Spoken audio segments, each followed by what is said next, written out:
Today on Hytale, the team is revisiting lore, Simon defends not launching on Steam, Slikey discusses mod monetization, and more. Welcome to the bi-daily Hytale update. There are 38 days left before Hytale releases. I am your host Muffle Muffin. Let's hop straight into the news. Simon began the day by clarifying that the lore isn't what we are expecting. He said, FYI, to set expectations, all lore is reset or on hold for review. All concept arts are outdated too. The whole Farron/Scarrick slavery lore is under review. It was all just concepts with lots of documentation, but none of it was in-game. The Cursebreaker arc allows us to reset and have a starting point for everything else. He went on to say hitting the reset button doesn't mean deleting everything, it just means that they need to spend time making sure that the lore makes sense going forward. There are some things Simon does not agree with, which means that a complete review of the lore is required. The general Hytale lore will stay relatively the same, but some things will undergo review, especially ideas which haven't been shared with the public. Simon doesn't have time to read all the lore himself, but he says there are currently two very different lore paths which conflict with each other in the documentation. They also don't want the lore to block them from making a great game, which is good to hear because obviously the majority of the player base would prefer a great fun game over a boring game with super detailed lore. Hypixel will hire lore writers after early access launch and salvage as much of the old stuff as they can. Currently, they've gone back to basics, using things that were done long ago to build a strong foundation to build the lore on top of. He later corrected himself, saying that there were actually more than two conflicting versions of the lore, which meant that there was a lot of information for them to go through. He also confirmed that Gaia will still be central to the lore and storyline, even in early access, and that Simon had been exploring the Temple of Gaia earlier today. Farron will also become a part of the lore sometime down the road.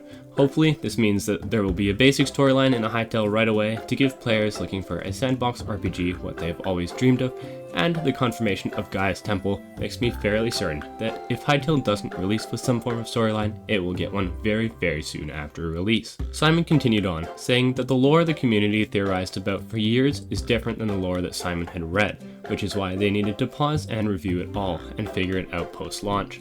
There's a small part of me that kinda wants them to hold a lot of the lore back until they release the full version 1, but I'm not sure if that'll happen. It would be really cool to suddenly get a huge story and world to explore where we can learn about all of the different factions, but that said, it would also be really cool to get monthly lore updates, so I'm a little on the fence about how they should deliver that to us.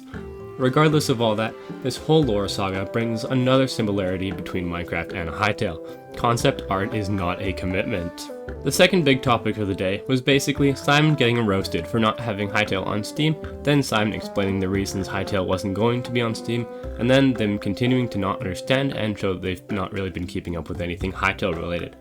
To be fair to all the people criticizing this whole thing was caused by an extremely impressive levels of poorly worded Twitter posts that did not help unaware people in any way towards having a positive reaction, because it literally just said, Hytale is skipping Steam initially to avoid negative reviews, console launch planned. It's actually pretty funny, as I'm going to find this tweet. It has been deleted by the author, so I guess somehow, some way it was deleted. I don't think that this would have been caused by Simon requesting it to be deleted because he had responded to a ton of people, and if you're just going to delete the post anyways, it's not really worth putting that much effort in.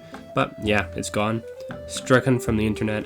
Don't know why, don't know how, but it ain't there anymore. So yeah, it is what it is. First off, with someone saying Hytale not launching on Steam is a very good way to say that the game sucks without them needing to play it, which Simon agrees is what he's been telling everybody. Someone else questions how he could ask people to buy it if it were not a good game, and Simon responded that it will allow him to scale the team and production without putting more financial burden on him. He also said that a reason for choosing their own purchasing system is that they can now put early access warnings everywhere, which would be impossible on Steam.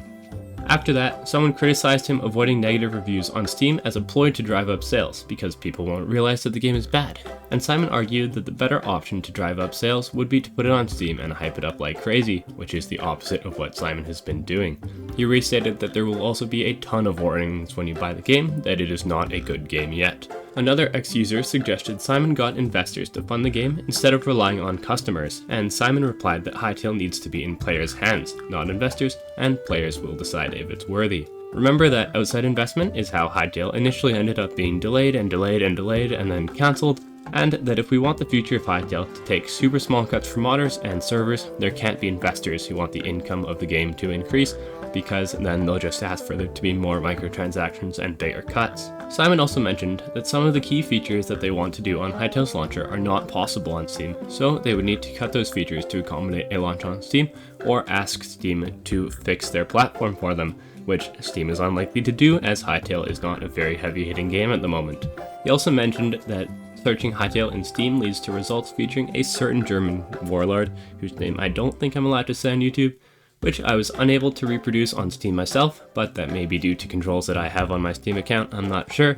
Either way, that isn't really great for players if they have to see all these horrible games coming up when they're trying to purchase Hytale.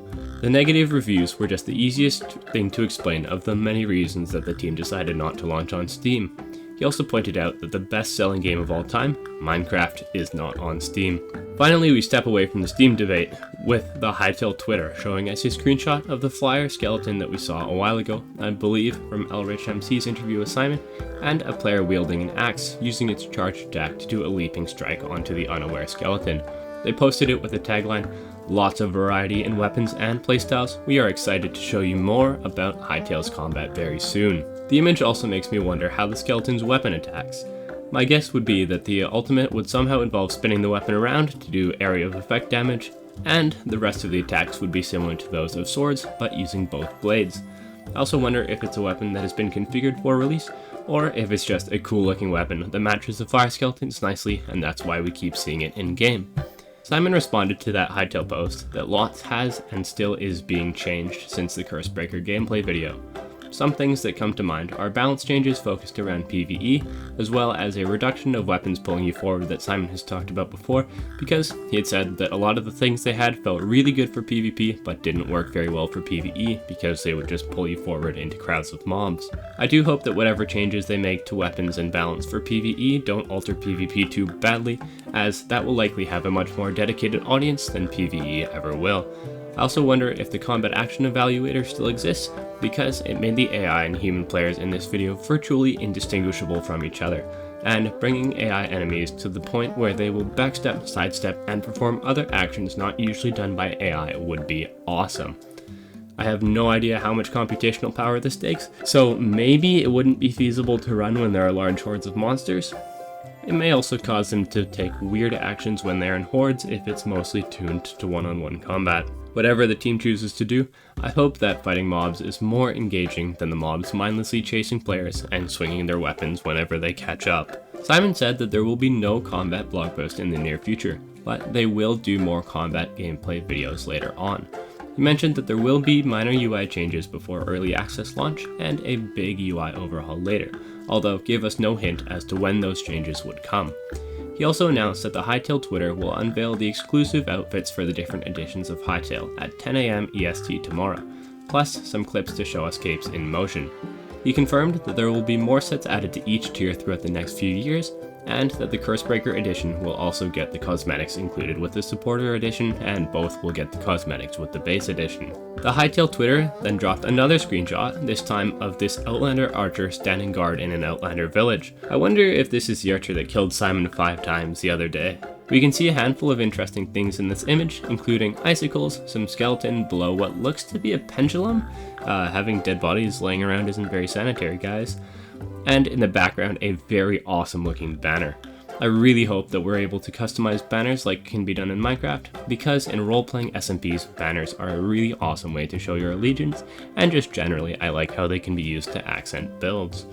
The Outlander itself also has a cobalt bow, which we could guess because all of their stuff seems to be cobalt, but it indicates again that Zone 3 may be a step up in power level from Zone 1, since Chorks usually have no armor, or iron or leather armor, and wooden and stone tools. We did kinda know this, but it's just more proof of that idea. Slikey later took to Twitter to explain a little about mod pricing to us. He started by going over the 5 ways he thinks that you can sell mods. Number 1 is free mods. Number 2 is pay what you want donation styles. 3 are freemium mods, which have certain features locked behind a paywall. An example he gave of these was Optifine, where most of the mod is free, but if you donate to them, you get the Optifine cape, which is a very well received idea by the community. Of course, that's only a cosmetic change, and a portion of the gameplay of a mod in this category could be paywalled as well. Number 4 is fully paid mods, which Slikey isn't a huge fan of, and the final section are closed mods, which are used by servers and the like for minigames, but not distributed elsewhere, which he said is a very good model for servers like the Hypixel Minecraft server. He said Hytale's initial approach to mod sales is to let it become a Wild West of sorts, with them not really stepping in at all, but when they do bring mod distribution into Hytale, they will aim to go for the second option most of the time. Pay what you want, but are open to other strategies, and obviously haven't considered any options in depth yet, because they're not thinking of bringing mod distribution to Hytale anytime soon. He also said that they're still trying to build a modding community, but they are considering it from a business mentality, because they're aware that Patreon and other creator support websites get very few people to support creators. So they hope that providing donation options within Hytale would allow creators to make more, because people would have to go less out of their way in order to send money to these creators. He is still clear that they have not explored many of their opportunities, but is optimistic that they can keep modding accessible while bringing much more revenue to hardworking modders, which is just a net good. That was all the Hytale news from today. Until next time, stay hypey.